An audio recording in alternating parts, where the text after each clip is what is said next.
tous et bienvenue dans mes petits papiers. Je suis Judith, je suis démonstratrice Stampin' Up dans le nord de la France et aujourd'hui je vous présente la carte que nous avons réalisée pendant mon atelier en ligne de mercredi. C'est une carte avec un petit mécanisme surprise. Alors j'ai déjà fait ce genre de mécanisme mais les mesures étaient tout à fait différentes. Voilà, donc je vous présente. Après le reste de la carte est tout à fait classique. Elle sera un petit peu plus lourde que d'habitude. Je ne l'ai pas encore pesée mais je le ferai pour pouvoir vous écrire dans l'article s'il faut prendre des précautions particulières pour les timbres. Voilà, avant de nous lancer dans la réalisation de cette carte, je vous rappelle juste qu'il y a toujours en cours mon jeu pour fêter les 1000 abonnés à ma chaîne YouTube. Je vous mettrai bien entendu le lien dans la barre d'infos pour retrouver toutes les informations si vous voulez y participer et présenter votre projet de carte de vœux pour pouvoir gagner éventuellement un set de tampons du nouveau catalogue. Voilà, après toutes ces présentations, on se lance dans la réalisation de cette carte. C'est assez rare pour moi, mais pour cette carte, j'ai utilisé un format différent. Vous voyez que la carte s'ouvre comme ceci par le dessus, mais c'est quand même le même principe. J'ai coupé une feuille A4 en deux à 10 cm et demi. J'ai fait un pli à 14,85 et tout ça, c'est parce qu'il me faut un morceau pour pouvoir faire ce mécanisme-ci qui mesure, je triche sur mes notes, 8 cm sur un tout petit peu moins que 25. J'ai fait 24,9. C'est pour que le tout se ferme correctement. On va faire des plis comme ceci.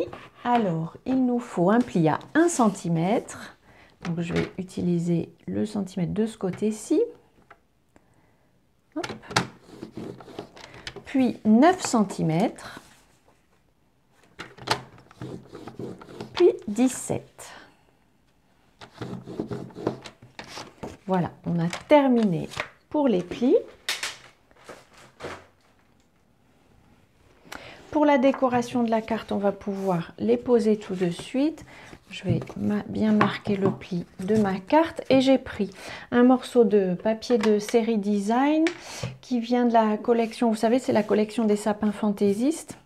Alors c'est dommage de ne pas utiliser ce côté-ci, mais quand même, j'avais envie du côté un peu sombre. Je pense que c'est Mystérieuse Brume la couleur. Alors je dépose mon papier, voilà, et en fait le mécanisme que nous venons de préparer va se placer à cet endroit là. Alors je vais bien marquer mes plis,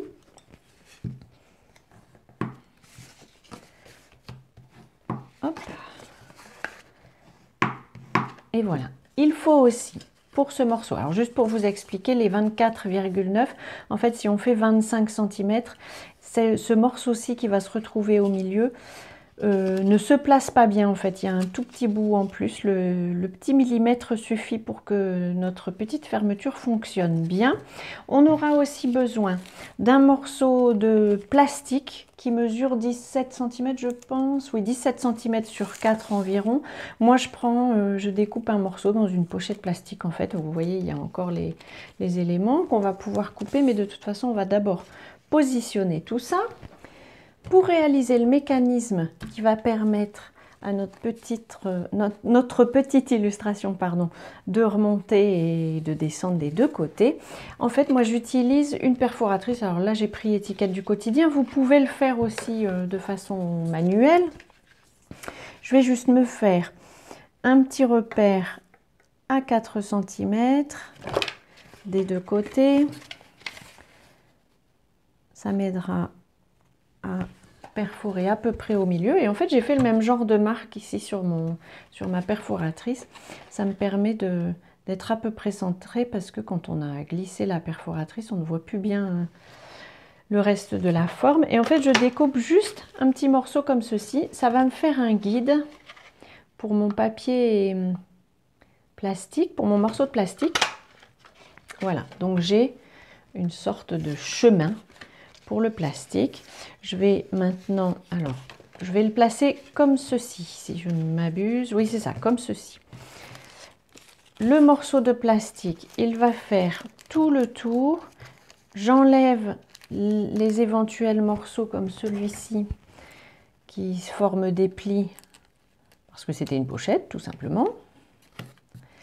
Et puis, je vais couper au plus juste. En fait, il faut que la longueur de votre morceau de plastique, alors il ne faut pas trop serrer parce que le mécanisme ne fonctionnerait pas bien.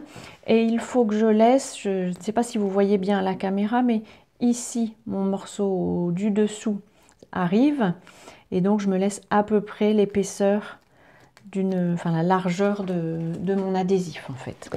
Pour coller cette petite bande, je vais juste alors il faut tout positionner pour que la fermeture se trouve vers le bas.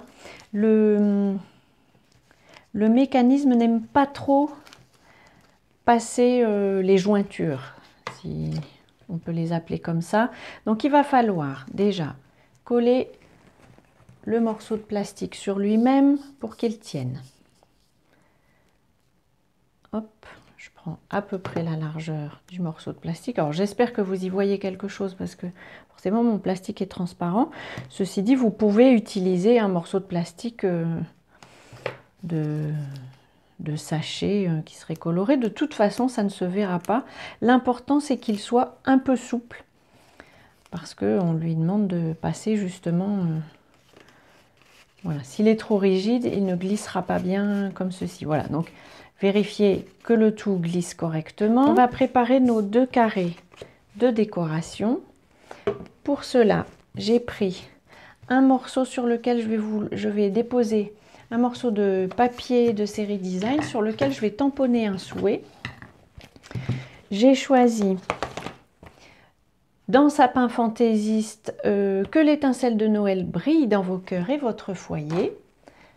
Après tout, pour Noël, ça me semble être sympathique comme souhait. Je vais juste, comme vous me voyez faire d'habitude, vérifier que j'arrive à tamponner à peu près droit. C'est un peu plus haut sur la gauche. C'est mieux comme ça. Et ça, je vais le tamponner pas trop vers le bas. Et je vais le tamponner sur le papier de série design. Super, j'ai réussi à tamponner droit. Ce morceau-là, je vais donc le placer ici sur mon papier décoré. Et donc, je le colle.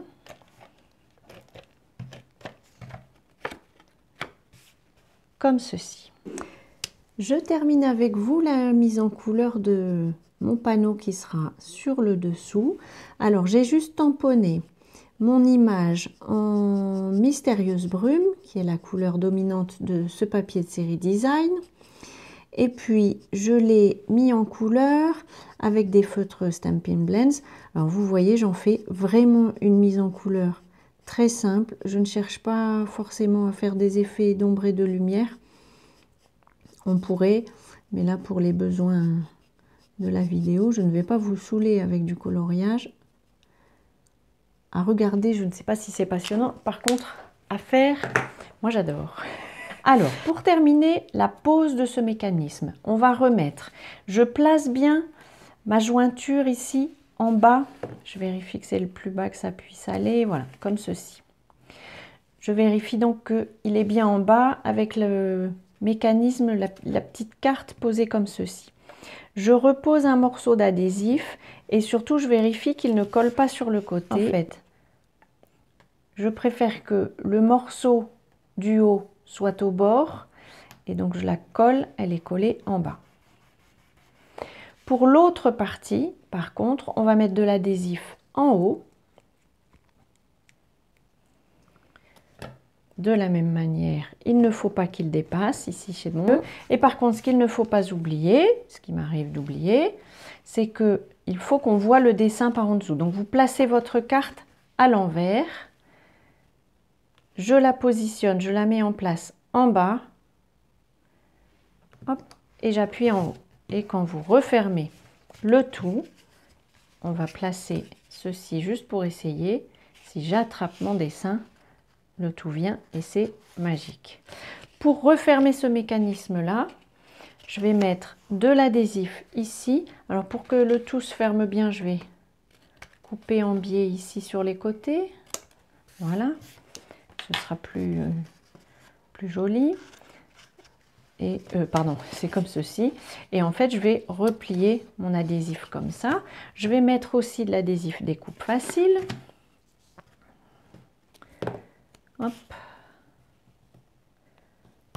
Comme ceci. Là, je vais pouvoir tout décoller.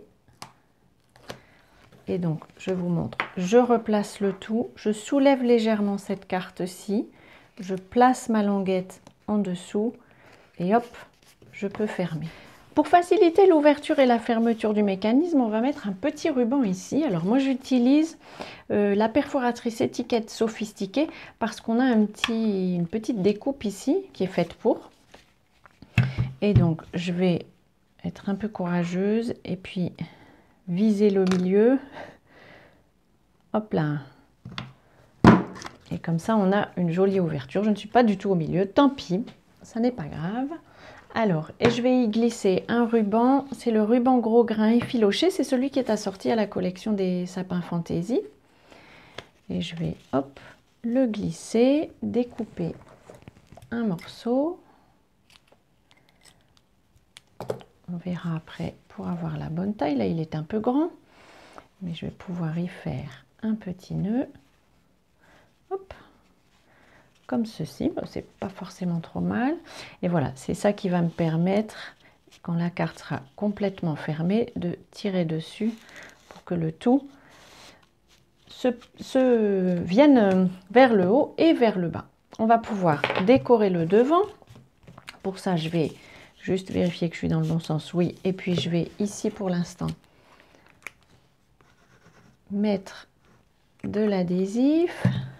Là, je préfère mettre de l'adhésif liquide pour avoir le temps de bien viser. Donc, je vais le mettre à peu près au milieu. Et puis, je vais réessayer. Oui, tout va bien. Mon mécanisme fonctionne bien. Pour faire la décoration du devant, j'ai repris un morceau de papier blanc et puis j'ai découpé un petit sapin dans du papier de série design et puis quelques cadeaux comme vous m'avez déjà vu faire. On va simplement les positionner. Hop. Je colle mon fond blanc. Mon sapin, j'ai envie qu'il soit à l'arrière, donc je vais le coller en premier. Et donc cette petite forme va dépasser un petit peu. Et en fait, ça me va très bien comme ça. Et puis, je vais pouvoir coller quelques cadeaux autour du sapin. Hop. Un grand cadeau qui fait rêver les enfants. Ces cadeaux, ils viennent aussi du papier de série design. Je vais mettre le nœud à l'endroit, ça ira mieux. Des sapins fantaisistes. Et en fait, je les découpe aussi avec une paire de ciseaux. Mais vraiment, ce sont des formes très simples à découper. Donc, même pour quelqu'un qui est très mauvais avec des ciseaux, c'est faisable. Par contre, les formes sont tellement petites que ça ne laisse pas le temps à mon adhésif de se dérouler correctement. Voilà. Et lui, je vais le mettre ici comme ça vers le bas. Voilà. Notre carte est terminée, son mécanisme fonctionne bien, on a nos petites boules qui descendent et voilà.